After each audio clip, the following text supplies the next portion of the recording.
को नहीं, वो भगवान प्रदत्त है। वास्तव में प्रतिकूलता वही है जो भगवान से विमुख कर दे। वो प्रतिकूलता, वो दुख विपत्ति नहीं जो भगवान के अनुभव में डुबो दे।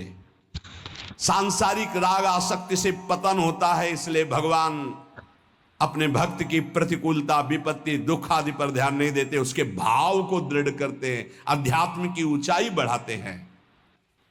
इसलिए भगवान भक्त के पास आई हुई प्रतिकूलता सुरक्षित रखते हैं, कहीं फंस न जाए अनुराग में, अनुकूलता में, संसार के राग अनुराग में आगे बढ़े।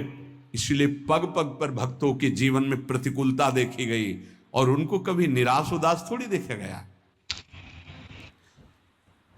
विनाशाय च दुष्कृतम, दुष्ट मनुष्य अधर्म का प्रचार करता है, धर्म का नाश करता है। दुष्ट की पहचान जो शास्त्र विरुद्ध आचरणों को स्थापित करता है, शास्त्र विधान का खंडन करता है, उसे दुष्ट कहते हैं।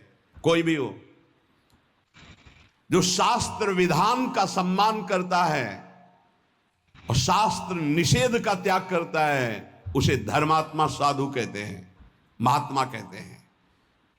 भगवान उनका विनाश करते हैं जो शास्त्र विधान का उपहास करते हैं और निषेध की स्थापना करते हैं। ये नहीं करना चाहिए तो कहते करो, कोई भी हो, परिणाम देख लेना, परिणाम देख लेना। विवेकवान परिणाम का इंतजार करते हैं, तुम क्या बो रहे हो ये नहीं देखते, जब काटोगे तब तुम्हें बताएंगे क्या काटा तुमने। जो मनुष्य कामना के अत्यधिक बढ़ने के कारण झूठ, कपट, छल, बेईमानी, दुर्गुण, दुराचारों में लगे होते हैं, उनका स्वभाव बन जाता है शास्त्र की निंदा करना, साधु की निंदा करना, सद्गुण सदाचारियों पर अत्याचार करना, उनको दुख देना। भगवान कहते हैं ऐसों का विनाश मैं स्वयं करता हूं, तिनकर काल रूप में भ्राता, उनके लिए मैं काल दंड बन जाता हूं। दुष्कृताम, दुष्कृति करने वालों का विनाशाय च दुष्कृताम, विनाश करता हूं। महाराज भगवान तो सब प्राणियों में सम है, उनका ना तो कोई मित्र है ना बैरी है। फिर वो तो बोले समोहम सर्वभूतेषु न मे द्वेष्यः न मे प्रियः। फिर ये क्या लीला है? अरे उनके लिए जैसे महात्मा तैसे दुरात्मा, वो तो सब में विराजमान है, उनके लिए ना तो कोई द्वेष का पात्र न कोई राग का पात्र है। समाधान, उत्तर, संपूर्ण प्राणियों के परम सुहृद होने पर भगवान किसी से भी वैर नहीं करते हैं। पर ध्यान रखो, भगवान का एक वचन है, वो अपने शरणागत का पक्षपात करते हैं। हम भक्त पराधीनो असुतंत्र। जो भगवान के भक्त से वैर कर लेता है, भगवान उससे वैर कर लेते हैं। सुनो सुरेश रघुनाथ स्वभाव, निज अपराध रिसाही न काऊ। जो अपराध भगत कर करई, राम रोष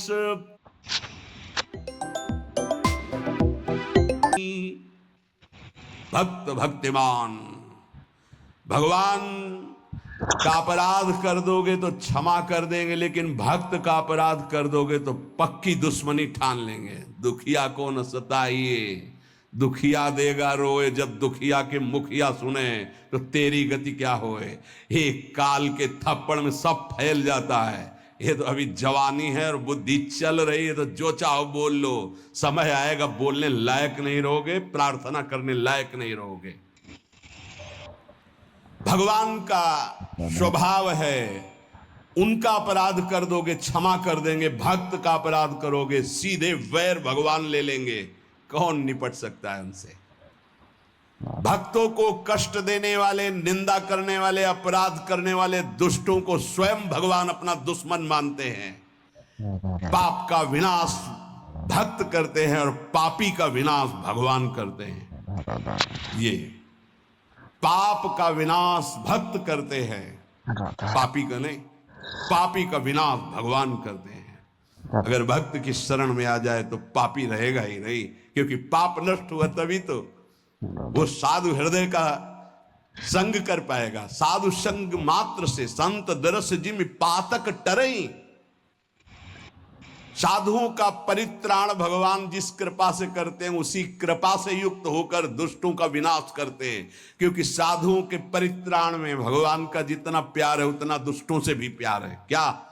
दुष्टों को मारकर परम पद देते हैं, साधुओं को प्यार करके परम पद देते हैं। क्योंकि वो वैर करते हैं, इसलिए उनको ऐसे भगवान उद्धार करते हैं। भगवान किसी के प्रति भी तनिक भी अमंगल भावना नहीं, पर भक्त के द्रोह करने के कारण जहां किसी भक्त को कष्ट दिया जाएगा, फिर भगवान उसे चैन से नहीं रहने देंगे। समय पर होता है, ये तत्काल थोड़ी होता है कि तत्काल तुम्हें देंगे।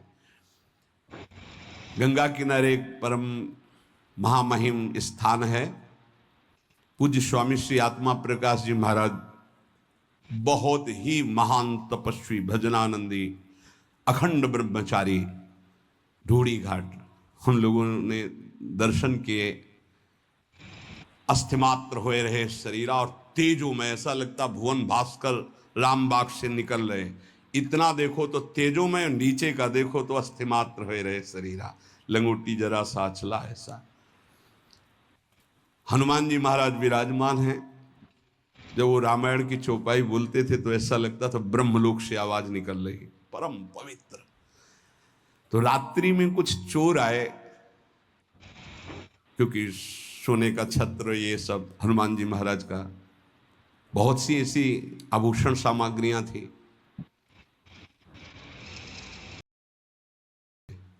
तो अस्थि मात्र हुए रहे शरीर। बड़े बड़े कानपुर के अधिकारी जन प्राण समर्पित करने वाले थे, बहुत उनका प्रभाव था। जैसे उस उनका व्यवहार गांव की भाषा थी, उरे कलेक्टर, ऐसी बात, उरे कलेक्टर, रोड बन जाएगा, करे ये वाला बन जाएगा, हाँ सरकार, हाँ सरकार, बन ये बनवा दे।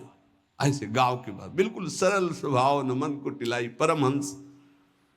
सुबह जे भी पता चला स्वामी जी को, मैं पूरा का पूरा अलग अलग बड़े बड़े सब ऑफिसर लोग, स्वामी जी बस आप इशारा भर कर दो।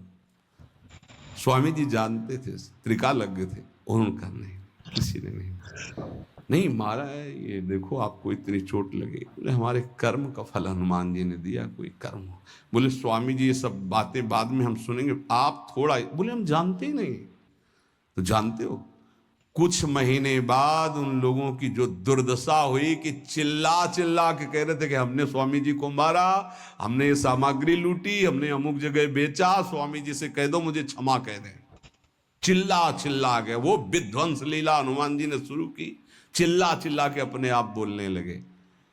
अगर साधु मौन हो जाए तो भगवान के हृदय में आग पैदा हो जाएगी, और वो उसको ये कृपा मनाओ कि साधु सभा में गाली दे दे, दंड दे दे तो बच जाओगे। नहीं, मालिक अगर स्वयं में दुश्मनी ले ले तो निर्वाह करना मुश्किल हो जाएगा। भगवान का बहुत करुणामय स्वभाव है, पर जब उनके लाडले भक्त को कोई सताता है तो फिर राम रोष पावक सो जरई। धर्म संस्थापनार्थाय संभवामि युगे युगे। भगवान धर्म की स्थापना, भगवान धर्म को साक्षात धर्म स्वरूप है। इसीलिए अगर चैन से रहना, शांति प्राप्त करना है, मंगल मोद सुख प्राप्त करना, धर्म का मार्ग खोजो। धर्म किसे कहते हैं, उसके अनुसार चलो, परम धर्म का मार्ग स्वीकार करो। धर्म का आश्रय लेना ही भगवान का उद्देश्य है। संस्थापना करने के लिए भगवान आचार्य गुरुदेव के रूप में प्रकाशित करते हैं। जब उसकी हानि होती है तब पुनः प्रकट होते हैं, विनाश लीला करते हैं, फिर धर्म स्थापना करते हैं। संभवाम युगे युगे, आवश्यकता पड़ने पर प्रत्येक युग में कई बार अवतार ले लेते हैं। एक युग में जितनी बार जरूरत पड़ती उतनी बार, कभी कारक पुरुषों के रूप में, कभी संत महात्माओं के हृदय के रूप में, किसी भी संत के हृदय में बैठ गए, भारी प्रकाश, भारी प्रचार, वो भगवान कर रहे हैं। भगवान कभी नैमित्तिक अवतार, कभी अंश अवतार, कभी कला अवतार, विविध अवतारों के रूप में, लेकिन संत महात्माओं का यह नित्य अवतार है। भगवान तो सर्व समर्थ हैं, फिर संतों की रक्षा करना, दुष्टों का विनाश करना, धर्म की स्थापना करना, इसके लिए अवतार लेने की क्या जरूरत है? एक संकल्प से अनंत ब्रह्मांड प्रकट हुए, तुम दुष्टों का विनाश संकल्प से ही कर देते ना। समाधान, भगवान अवतार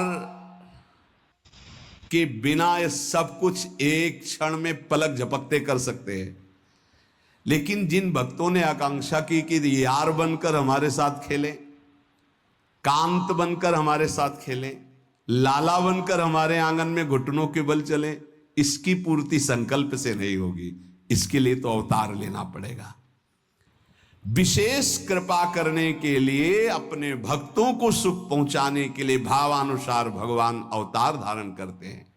अवतार काल में भगवान का दर्शन होता है, स्पर्श होता है, वार्तालाप होती है, और जो भगवान लीलाएं करते हैं उनको जो गाता है, श्रवण करता है, चिंतन करता है, उपदेश करता है, आचरण में लाता है, वो सब भगवान को प्राप्त हो जाते हैं। सदा सबका उद्धार करने के लिए भगवान का अवतार होता है, भक्तों को सुख पहुंचाने के लिए उद्धार होता है, दुष्टों को परम पद प्रदान करने के लिए भगवान का अवतार होता है। भगवान के लिए कोई कर्तव्य नहीं है, उन्हें कुछ पाना नहीं है, वो केवल अपने भक्तों के आवाहन पर अवतरित होते हैं। श्री भगवान कहते हैं, हे अर्जुन, यदा यदा हि धर्मस्य ग्लानिर्भवति भारत अभ्युत्थानमधर्मस्य तदात्मानं सृजाम्यहम्। हे भरतवंशी अर्जुन, जब जब धर्म की हानि और अधर्म की वृद्धि होती है, तब तब मैं अपने आप को साकार रूप में प्रकाशित करता हूं। वैसे मैं सर्वत्र व्याप्त हूं। यदा यदा हि धर्मस्य, धर्म की हानि और अधर्म की वृद्धि जब होती है तो भगवान को बेचैनी होने लगती है। भगवत प्रेमी, धर्मात्मा, सदाचारी, निरपराध, निर्बल, इन पर जब